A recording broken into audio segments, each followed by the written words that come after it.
Mas alguém lá, inteligente, falou assim, essa múmia está muito bem conservada. Será que não é possível fazer uma análise do DNA? E foi feito. E se descobriu que essa múmia tinha 5% de DNA ainda possível de ser identificado, e isso dava 2.430 anos. Então se estabeleceu pela primeira vez, que eu saiba, uma correlação entre idade, carbono 14, e DNA. E nós montamos esse pequeno reloginho aqui de DNA. É claro que está baseado numa amostra só, pode ser criticado, está tudo certo. Mas é uma primeira informação importante, que existe correlação entre carbono 14, ou seja, osso não mineralizado, e até é possível fazer uma análise do DNA desses ossos. E essa correlação é extremamente importante. Outros estudos, não, isso aqui é ser humano, mas de 94, da década de 94 em diante, 90, começaram a surgir informações interessantes. Do mamute, que é mais fácil, está bem conservado, encontraram DNA.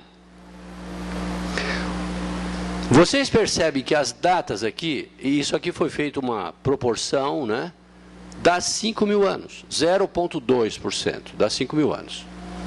Eu acho que necessitamos ter mais amostras para corroborar melhor esse fato. Magnólia fóssil, que teria 17 a 20 milhões de anos, eles conseguiram encontrar uma folha onde havia até clorofila. E conseguiram fazer análise de DNA. A idade caiu para 20.000 anos. Você percebe? Próximo. Carbono 14. Aqui está a proporção que nós encontramos do carbono 14, que é o radioativo que vai desaparecendo, e a correlação com a meia-vida ou os anos correspondentes. Então, se nós encontramos 0,2% de carbono 14 num osso, num resto de um vegetal que não foi mineralizado, nós dizemos que ele tem 51.000 anos. Tá? Então, é um relógio já muito bem estabelecido. Os criacionistas podem falar, mas 50.000 anos, tudo bem, vamos ver daqui a pouco como é que a gente resolve isso. E o próprio Robert Brown, ele estabeleceu uma relação entre essa ideia carbono 14, tem uma longa história atrás disso aqui, por que ele fez isso. E ele procurou o tempo real, é a próxima. Então, o Robert Brown, que estuda esse assunto, ele é da área, ele fez então essa correlação, porque quanto mais tempo o carbono 14 passa, mais o desvio em relação à data que deveria realmente marcar. Além de outros fatores que nós não sabemos, que é como que era essa atmosfera para produção, né, de raios cósmicos que produziriam carbono 14, qual era, enfim, as condições daquele tempo. Nós sabemos que as condições eram diferentes e melhores, portanto, é provável que o carbono 14, atingindo os seres que estavam vivos, então poderia ser menor e isso distorce o dado. Então ele fez essa correlação da idade radiocarbônica com o tempo real. Então 42.000 anos seriam 5.300 anos, e assim por diante. Então nós temos 3 tabelas. Nós temos uma tabela que correlaciona carbono 14 com DNA e tabelas corrigindo o carbono 14 dando um tempo real. Isso é muito interessante para nós analisarmos os dados quando eles vierem a nós. A quantidade de vegetais e ossos bem preservados, sem estarem mineralizados, começa a aparecer, e eu diria que ela vai se multiplicar rapidamente. Próximo. Aquilo foi em 99. Em 2004, nós encontramos pela primeira vez, nesse livro Cracking the Genome, uma referência agora ao Neandertal, o DNA do Neandertal. E quando ele vai descrevendo o fato de ter encontrado o DNA no Neandertal, ele diz que isso é uma coisa extraordinária, raríssima, quase impossível de ser analisada. Mas eles conseguiram analisar. Então, isso significa que o Neandertal, além de nós podermos analisar o carbono 14, nós podemos analisar o DNA. E se estabeleceu esse fato, e ele dá a ideia até 30 mil anos. Carbono 14, evidentemente, ele é evolucionista. Assim, o Neandertal, que tinha 250 mil anos, se vocês pegarem as últimas datações, vai dar 24 a 25 mil anos. Ele já reduziu para 10% a idade. Percebe? Só que isso não é destaque, isso não é destacado. Como é que era 250 mil anos e agora está sendo 24, 25 mil? E é teste carbono 14.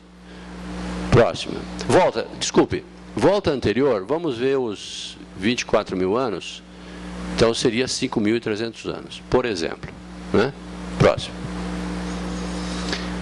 2006, o tempo passou, não é? Então nesse livrinho aqui, nós colocamos a revisão da tabela do carbono 14 do Brown, facilitando então a compreensão desse assunto e alguns dados sobre datação de carbono 14 no Brasil. É a próxima. Veja só. O tigre de dentes de sabre, 3 milhões de anos. É verdade que eles hoje dizem, não, tinha 40, 50, 60, 100 mil anos. Mas eles estão recuando sensivelmente na idade. Mas quando eles foram analisar o carbono 14, lá em Lagoa Santa, foi muito interessante. Ali existem lagos dentro da caverna, não é?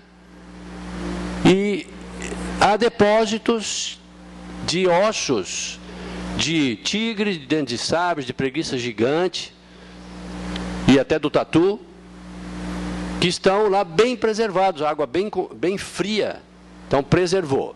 Então eles resolveram fazer análise do carbono 14. E ao fazer análise do carbono 14 do tigre de dentes de sabre, que poderia ter aí até 3 milhões de anos, encontraram 9.200 anos. Foram fazer análise da preguiça, 9.900 anos. Carbono 14. Se vocês corrigirem pela tabela, você vai ver que lá dá uma ideia de idade recente.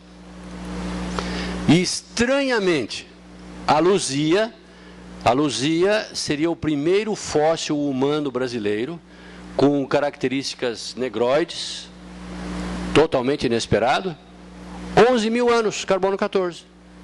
Em outras palavras, a Luzia viveu antes do tigre de dentes de sabre e da preguiça gigante.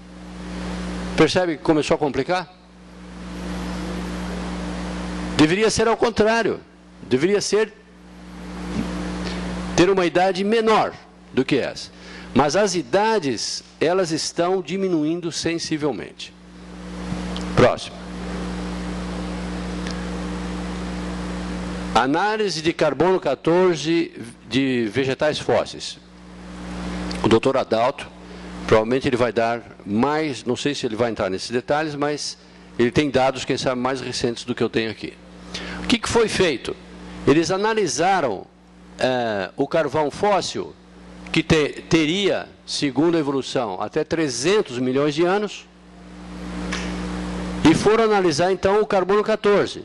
E essas 90 amostras, elas dão aproximadamente entre 50 a 60 mil anos carbono 14.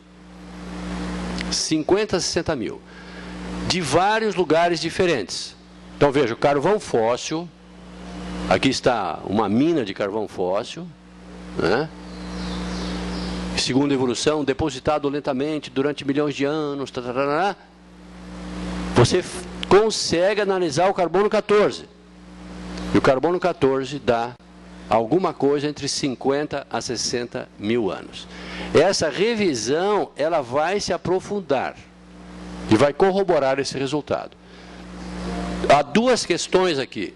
Primeiro, é a idade recente. Não são 200 ou 300 milhões de anos. São 50 ou 60 mil. Uma redução fenomenal. Mas o segundo ponto é que em diferentes lugares é a mesma idade. Significando que o evento foi na mesma época, em diferentes camadas. Então ele é duplamente grave para a evolução.